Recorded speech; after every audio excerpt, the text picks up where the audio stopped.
Mall ಅಧಿಕಾರಿಗೆ ತೊಲಗಲಿ ತೊಲಗಲಿ ತೊಲಗಲಿ ತೊಲಗಲಿ ತೊಲಗಲಿ ತೊಲಗಲಿ ಉಗಿರಪ್ಪ ಉಗಿರಿ ಉಗಿರಪ್ಪ ಉಗಿರಿ ತೂ ತೂ ತೂ ತೂ ತೂ ತೂ ಅಯ್ಯಯ್ಯೋ ಅಯ್ಯಯ್ಯೋ ಬೇಕೇ ಬೇಕು ಬೇಕೇ ಬೇಕು ರೈತ ವಿರೋಧಿ ಚೀಟಿ ಮಾಲ್ಗೆ ಬೆಂಗಳೂರಿನ ಬಂಡವಾಳಶಾಹಿಗಳ ಶ್ರೀಮಂತರ ಅಡ್ಡೆಯಾದಂತಹ ಚೀಟಿ ಮಾಲು ಒಬ್ಬ ಬಡ ರೈತ ಮಾಲಿನೊಳಗಡೆ ಪಂಚೆಯನ್ನು ಹಾಕಿಡೋದ್ರೆ ನಾವು ಬಿಡ್ಲಿಕ್ಕಾಗೋದಿಲ್ಲ, ನಮ್ಮಲ್ಲಿ ನಿಮ್ಗೆ ಅವಕಾಶ ಇಲ್ಲ ಅಂತೇಳಿ ರೈತ ಕುಲಕ್ಕೆ ಸಾಕಷ್ಟು ಅಪಮಾನವನ್ನು ಮಾಡಿ ಬಹಳ ದುಂಡಾವರ್ತನೆಯನ್ನು ಮಾಡಿರ್ತಕ್ಕಂಥದನ್ನ ಖಂಡಿಸ್ತಾ ಏನಿವತ್ತು ಕರ್ನಾಟಕದಲ್ಲಿರ್ತಕ್ಕಂಥ ಯಾವುದೇ ಮಾಲಾಗ್ಬೋದು ರೈತರನ್ನ ಪ್ರವೇಶಕ್ಕೆ ಪಂಚೆ ಹಾಕೊಂಡ್ರೆ ಪ್ರವೇಶ ಇಲ್ಲ ಅಂತ ಏನಾದ್ರು ಹೇಳಿದ್ರೆ ನಿಮ್ಮ ಮಾಲಲ್ಲಿ ಮಾರಾಟ ಆಗ್ತಾ ಇರೋದು ಏನು? ನನ್ನ ಅನ್ನದಾತ ಬೆಳೆದಂತ ತರಕಾರಿ, ಹಣ್ಣು, ಹೂವು, ಮೂಗಳನ್ನ ಮಾರಾಟ ಮಾಡ್ತಾ ಇರೋದು ಮಾಲಾಧಿಕಾರಿಗಳೇ, ಮಾಲಿನ ಮಾಲೀಕರೇ, ಮಾಲಿನ ಬಂಡವಾಳಶಾಹಿ ಆಗಿರ್ತಕ್ಕಂಥ ಓನರ್ಗಳೇ. ನಿಮಗೆ ಇವತ್ತು ಎಚ್ಚರಿಕೆ ಕೊಡ್ತಾ ಇದೆ ಕರ್ನಾಟಕ ರಾಜ್ಯ ಕಬ್ಬು ಬೆಳೆಗಾರರ ಸಂಘ. ಇಂಥ ದುಂಡಾವರ್ತನೆ ನಾವು ಮತ್ತೆ ಮನೆ ಕಳಿಸಿದ್ರೆ ಮತ್ತೊಮ್ಮೆ ಕರ್ನಾಟಕದಲ್ಲಿ ಯಾವುದೇ ಮೂಲೆಯಲ್ಲಿ ಯಾವುದು ಕೂಡ ಕರ್ನಾಟಕದಲ್ಲಿ ನಿಮ್ಮ ಈ ಮಾಲ್ಗಳಿಗೆ ಉಳಿಗಾಲವಿಲ್ಲ.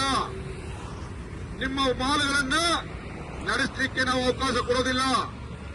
ಯಾಕೆ ಅಂತ ಹೇಳಿದ್ರೆ ಕರ್ನಾಟಕದ ರೈತ ಬೆಳೆದಂತ ಅನ್ನವನ್ನು ತಿಂದು, ಕರ್ನಾಟಕದ ರೈತ ಕೊಟ್ಟ ತರಕಾರಿ ಮತ್ತು ಹಣ್ಣುಗಳನ್ನು ಮಾರಾಟ ಮಾಡಿ ಈ ರೈತರ ಆದಾಯದಿಂದ ಒಪ್ಪಿ ಮೇರಲಿಕ್ಕೆ ನಿಮ್ಮ ಇಲ್ಲಿ ಬಿಟ್ಟಿರ್ತಕ್ಕಂಥದ್ದು. ನಿಮ್ಮ ಕೊಪ್ಪನ್ನು ಕರೆದಿಸಬೇಕಾಗ್ತದೆ ಜಿಟಿ ಮಾಲ್ ಅಧಿಕಾರಿಗಳೇ. ಜಿಟಿ ಮಾಲ್ ಮಾಲೀಕರು ಇವತ್ತು ಎಚ್ಚೆತ್ತುಕೋಬೇಕು. ಸರ್ಕಾರ ನಿಜಕ್ಕೂ ಬದುಕಿದ ರಾಜ್ಯದಲ್ಲಿ ತಕ್ಷಣ ಈ ಕಾನೂನು ಕ್ರಮ ಕೈಗೊಂಡು ಏನು ಮಾಲಲ್ಲಿ ರೈತರಿಗೆ ಆ ಒಳಗಡೆ ಪ್ರವೇಶ ಮಾಡಲಿಕ್ಕೆ ತೊಂದರೆಯನ್ನು ಕೊಟ್ಟಿದ್ದೀರಿ, ಆ ಅಧಿಕಾರಿ ಸಂಬಂಧಪಟ್ಟಂತ ಸರ್ಕಾರ ಆ ಮಾಲಿನ ರಹದಾರಿಯನ್ನು ರದ್ದು ಮಾಡಬೇಕು, ಆ ಮಾಲ್ಗೆ ತಕ್ಕ ಶಿಕ್ಷೆಯನ್ನು ಕೊಡಬೇಕು. ರೈತರ ಪರವಾಗಿ ಸರ್ಕಾರ ಮೊದಲು ಮಾಲಿನಿಂದ ಕ್ಷಮೆಯನ್ನು ಕೇಳಿಸಬೇಕು. ಇವತ್ತು ಇಲ್ಲ ಅಂತ ಹೇಳಿದ್ರೆ ಮುಂದಿನ ದಿನಗಳಲ್ಲಿ ನಿಮ್ಮ ಮಾಲಿಗೆ ನಡೀಲಿಕ್ಕೆ ಬಿಡೋದಿಲ್ಲ, ನಿಮ್ಮ ಮಾಲ್ಗೆ ತಕ್ಕ ಪಾಠವನ್ನು ಕಲಿಸಬೇಕಾಗ್ತದೆ ಅಂತೇಳಿ ಕರ್ನಾಟಕ ರಾಜ್ಯ ಕಬ್ಬು ಬೆಳೆಗಾರರ ಸಂಘ ಎಚ್ಚರಿಕೆಯನ್ನು ಕೊಡ್ತಾ ಇದೆ. ಬಂಧುಗಳೇ, ಇವತ್ತು ರೈತ ಅಂದ್ರೆ ಏನ್ ತಿಳಿದಿದೆ? ಮಾಲು. ನಿನ್ನ ಮಾಲಲ್ಲಿ ನನ್ನ ರೈತ ಬೆಳೆದಂತ ವಸ್ತುವನ್ನು ಇಟ್ಟರೆ ಮಾತ್ರ ನಿಂಗೆ ಮಾರಾಟ. ನಿನ್ನ ಮಾಲ್ಗೆ ಆದಾಯ ಬರಬೇಕು ಅಂದ್ರೆ ಯಾರು? ಈ ದೇಶದ ಬೆನ್ನೆಲುಬಾದ ರೈತ. ಅಂತ ರೈತರನ್ನ ಅಪಮಾನ ಮಾಡಿ ಆತನನ್ನು ಒಳಗಡೆ ಬಿಡಲ್ಲ ಅಂತೇಳಿ ನಡೆದಿರ್ತಕ್ಕಂಥದ್ದು ಈ ರಾಜ್ಯ ಮತ್ತು ಈ ರಾಷ್ಟ್ರದ ರೈತ ವರ್ಗಕ್ಕೆ ಮಾಡಿದಂತ ಅಪಮಾನ ಇದು. ತಕ್ಷಣ ಇದರ ಬಗ್ಗೆ ತಿದ್ದುಕೊಳ್ಬೇಕು, ಇದರ ಬಗ್ಗೆ ಕ್ಷಮೆ ಕೇಳಬೇಕು.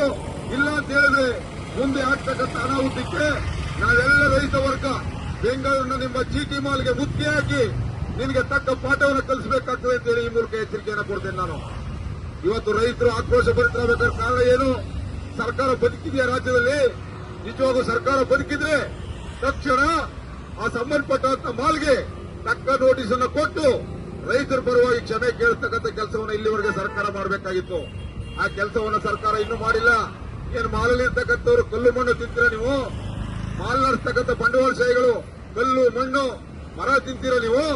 ನೀವು ತಿಂತಕ್ಕಂಥದ್ದು ಈ ರೈತ ಬೆಳೆದಂತ ಅನ್ನವನ್ನ, ಅದು ನಿಮ್ಮ ತಲೆಯಲ್ಲಿರಲಿ. ಈ ರೈತ ಕೊಡ್ತಕ್ಕಂಥ ಹಾಲು, ಹಣ್ಣು, ತರಕಾರಿಯನ್ನ ಇವೆಲ್ಲವನ್ನು ಮಾರಾಟ ಮಾಡಿ ಲಾಭವನ್ನು ಮಾಡಿ ನಿಮ್ಮ ಬಂಡವಾಳದಲ್ಲಿ ಒಪ್ಪಿ ರೈತರ ಮೇಲೆ ಈ ರೀತಿ ಏನಾದ್ರು ಗದಾ ಪ್ರಚಾರ ಮಾಡಿ ಇಂಥ ನಡವಳಿಕೆ ಮತ್ತೆ ಮರುಕಳಿಸಿದ್ರೆ ಜಿಟಿ ಮಾಲನ್ನ ಕರ್ನಾಟಕದಿಂದ ಹೊರಗಡೆ ಇಟ್ಟು ನಮ್ಮದೇ ಆದಂತ ಮಾಲನ್ನ ಸ್ಥಾಪನೆ ಮಾಡಲಿಕ್ಕೆ ನಾವು ಸರ್ಕಾರಕ್ಕೆ ಒತ್ತಾಯ ಮಾಡಬೇಕಾಗ್ತದೆ. ನಿಮ್ಮ ಮಾಲನ್ನ ಮುಚ್ಚಿಸಬೇಕಾಗ್ತದೆ. ಇದೇ ಎಚ್ಚರಿಕೆಯನ್ನು ಕೊಡ್ತಾ ಇದೀವಿ. ಜಿಟಿ ಮಾಲ್ ಮಾಲೀಕರೇ, ತಕ್ಷಣ ಬಹಿರಂಗವಾಗಿ ನಿಮ್ಮ ಕೆಳ ಹಂತದ ಅಧಿಕಾರಿ ಮಾಡಿರ್ತಕ್ಕಂಥ ತಪ್ಪಿಗೆ ಬಹಿರಂಗ ಕ್ಷಮೆಯನ್ನು ಕೇಳಬೇಕು. ಆ ರೈತನನ್ನ, ಯಾವ ರೈತನನ್ನು ನೀವು ನಿಂದನೆ ಮಾಡಿದಿರಿ ಆ ರೈತನನ್ನ ಕರ್ಕೊಂಡು ಮತ್ತೆ ಒಳಕೋಬೇಕು ಅಂತೇಳಿ ಎಚ್ಚರಿಕೆಯನ್ನು ಕೊಡ್ತಾರೆ. ಕಲ್ಲು ಕಲ್ಲು ಕೆಚ್ಚನಾದ ತಾಕಿದೆ ನಮ್ಮ ಮಣ್ಣಿಗೀಗ.